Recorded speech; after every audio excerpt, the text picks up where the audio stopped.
Assalamualaikum warahmatullahi wabarakatuh. Halo anak-anak semua.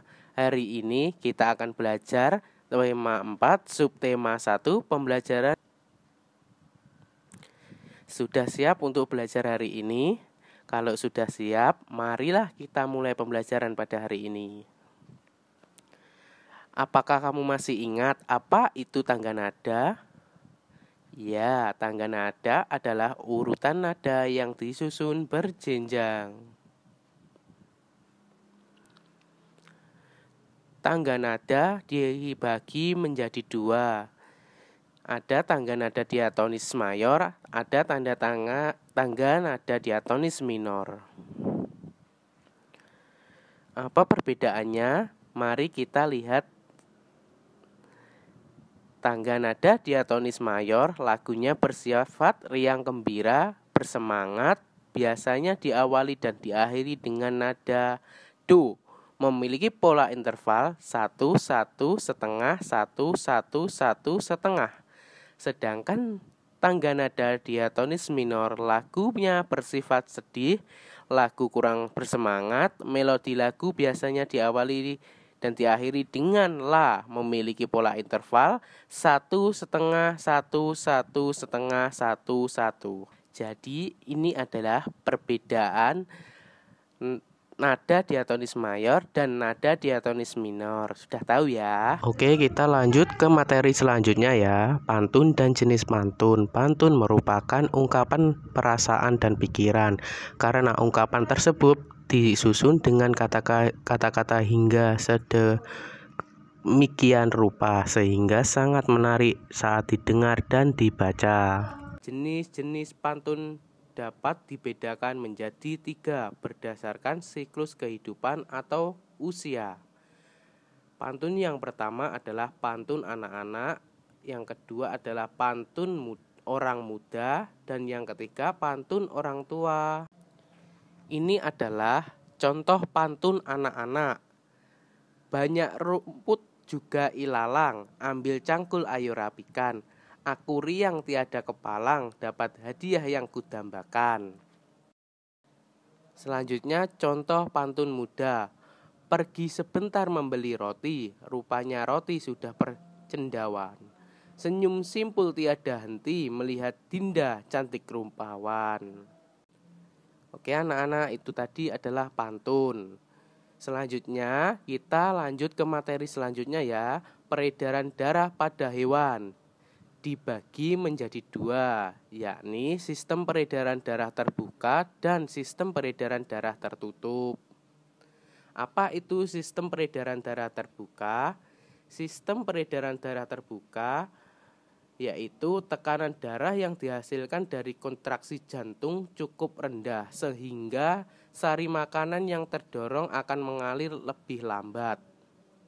Dengan demikian, sari makanan yang tiba ke sel juga akan terbatas jumlahnya.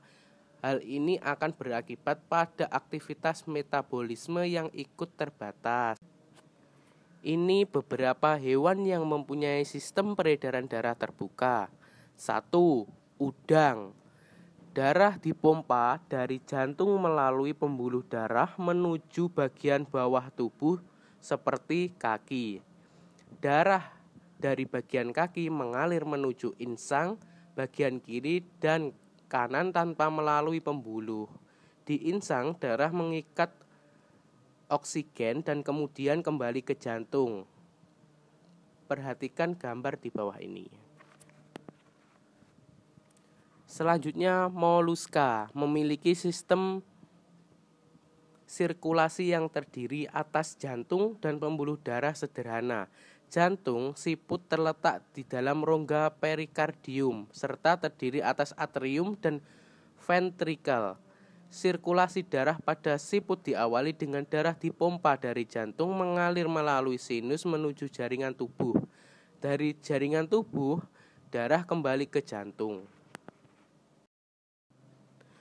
Selanjutnya, serangga. Serangga memiliki sebuah pembuluh yang memanjang dan terletak membujur di atas saluran makanan sebagai alat sirkulasi darahnya.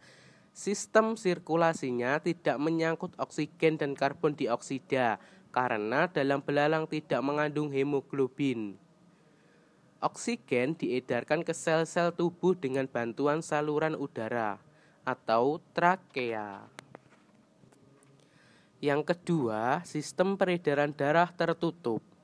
Sistem peredaran darah tertutup adalah sistem di mana jantung akan memompa darah secara berlanjut atau terus-menerus, kemudian tekanan yang didapatkan tetap stabil dan mendorong darah lebih kuat keluar dari pembuluh darah dan memasuki organ jantung dengan kecepatan yang baik.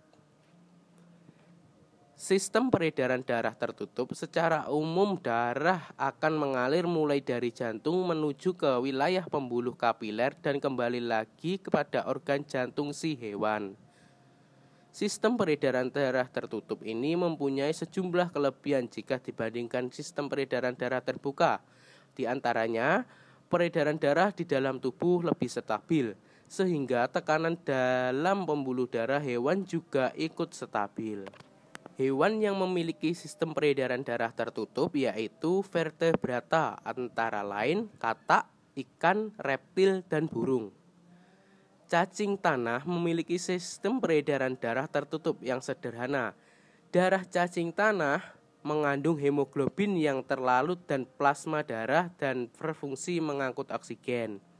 Ada 3 pembuluh darah pada cacing tanah, yaitu pembuluh darah punggung, pembuluh darah perut, dan pembuluh darah samping dengan 5 pasang lengkung aorta yang berfungsi sebagai jantung.